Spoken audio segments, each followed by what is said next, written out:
Okay, so may tanong si Sir Lyndon tungkol sa prong collar. So nagkaroon ako ng isang video na ganito, no? In-explain ko kung saan ginagamit sa dog training ang prong collar. So just to give you an idea, no? This is a prong collar. Ang tawag ng iba dito ay pinch collar kasi para matanggal mo yung mga links nito, ipipinch mo siya. Ayan, para matanggal. Tapos iikot mo sa ulo ng aso, tapos ganito. Nakakatakot tignan, pero ang totoo nito, this is a very useful tool para doon sa mga nakakaalam. Doon lamang sa mga nakakaalam. Ang tanong kasi Sir Lyndon, ay pwede ba daw to everyday use? At pwede ba daw ito kapag nakatali yung aso, ay nakatie out siguro, no? Kapag yung aso mo ay nasa labas, no? Tapos nasa open area, itatali mo yung aso mo. Tapos ito yung collar. Ang pinakapayak at pinaka-prangkang sagot dito ay never do that kasi po alam nyo may mga nakita na po ako na mga dogs na sugat-sugat yung dito nila, butas-butas yung dito nila kasi ito po yung ginagamit pang tie out, hindi po ito ang gamit nito. Ang gamit po nito ng mga professional dog trainers na marunong gumamit nito. Sila lang ang pwedeng gumamit nito, guys. Kami sa Manalo K9, we train dogs, no? We've been training dogs since 2007 professionally, and we are using this doon lamang sa mga aso na pwedeng gamitin ito. Hindi lahat ng aso pwedeng gamitin ito. Hindi lahat ng aso ay kailangan gamitan ng prong collar. So ang prong collar, kaya siya mas useful kesa doon sa mga slip leash, kesa doon sa mga leash na or mga collars na choke collars naman na humihigpit. Pagka hinila mo, humihigpit siya, pwede kasing makasira ng trachea yon, tsaka esophagus, mga internal organs kapag hinila mo kasi lumiliit masyado yung yung circumference, lumiliit masyado yung radius and diameter noong bilog kung saan nakabilog yung slip leash or yung training leash or training collar na choker na tinatawag. Pag hinila yon ng trainer o sino gumagamit nun, lumiliit masyado, nako-constrict yung pressure na pupunta sa trachea at saka esophagus.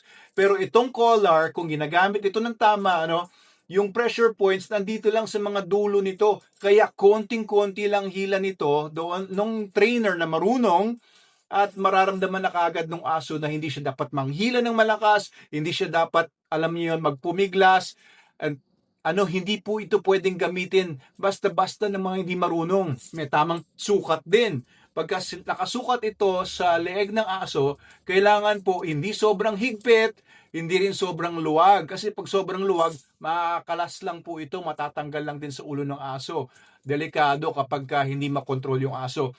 And kung masyado naman masikip, useless din ito kasi kailangan maramdaman ng aso yung konting pag-constrict nito at konting pagluwag. Yun yung kailangan na appreciate ng aso. And during the training process, yun yung kailangan nararamdaman ng aso. And this is only going to be used kapag nasa training mode yung aso, no? Never kapag nagpapahinga lang. Pagka magpapahinga, aalisin na ito.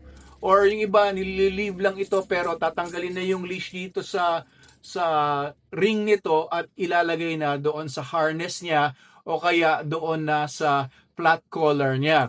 Pero mas maganda kung aalisin na ito kasi nga pwede itong makasugat at pwedeng makasakit sa aso kapag matagal na nakasuot ito doon sa leeg ng aso ninyo. And of course, not all dogs need this kasi alam niyo may mga dogs na high pain tolerance, may mga dogs na low pain tolerance.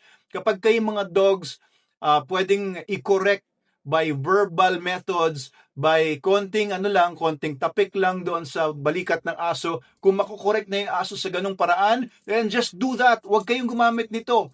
Pero kapag yung aso ang taas ng pain tolerance, kagaya ng certain breeds like pit bulls, like Belgian Malinois na mga hard dogs, may mga giant dogs like mga bull mastiffs or mga canicors o kagaya ni Sol, kapag sobrang lakas nila manghila, kahit anong correction ninyo using ordinary training collars ay hindi siya natitinag, then this is a very useful tool. But never use this if you are not trained to use this. Okay, so hindi po ito para sa lahat.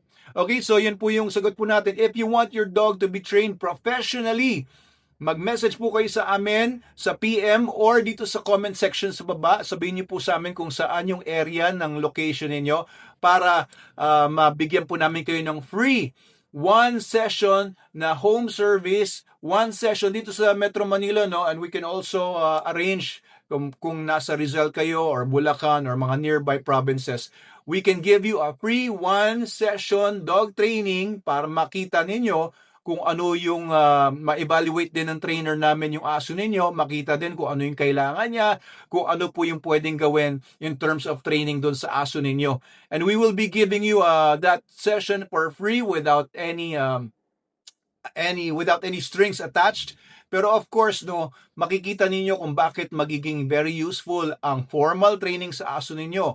Ang basic obedience po namin is 25,000 1 month yun. But we also have yung crash course for basic obedience which is only 2 weeks or 15 days na 13,500 lang ang bayad, no? Pero yung one session na free basic obedience training namin or training session, free po yon para makita nyo nga kung ano yung magiging resulta ng isang training session which could last anywhere between 15 minutes to 45 minutes. Okay, so yun po yung masasabi ko tungkol sa paggamit ng prong collar on an everyday use and only by professionals, guys. Dr. Abel Manalo po ito sa Manalo Canine University and SDN.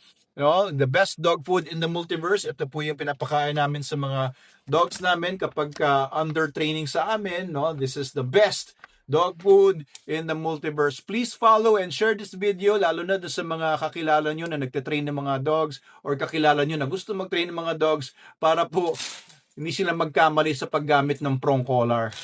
Thank you po. Maraming salamat.